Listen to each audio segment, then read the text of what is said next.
Hi guys! Day 17 of Everyday Walking. May gusto lang sana kaming i-share na message para sa mga taong kagaya namin.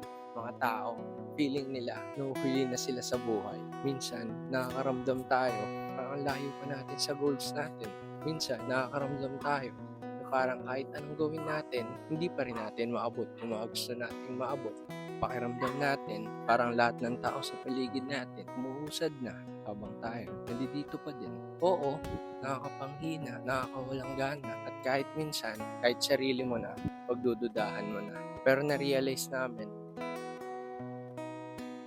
ibig sabihin, wala ka nang nararating. Hindi ibig sabihin nun na hindi ka na gumagalaw.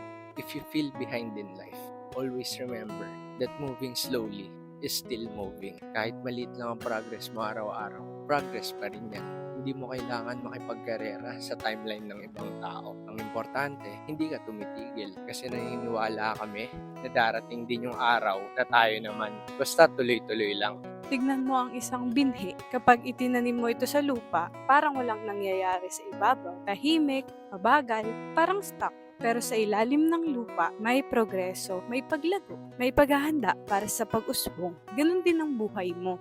Tandaan mo, mabagal man, pero ang importante, umuusad ka pa rin. At minsan, yun lang ang kailangan natin kung hindi sumuko. So paano? Lakad na muna kami. Bukas na lang ulit.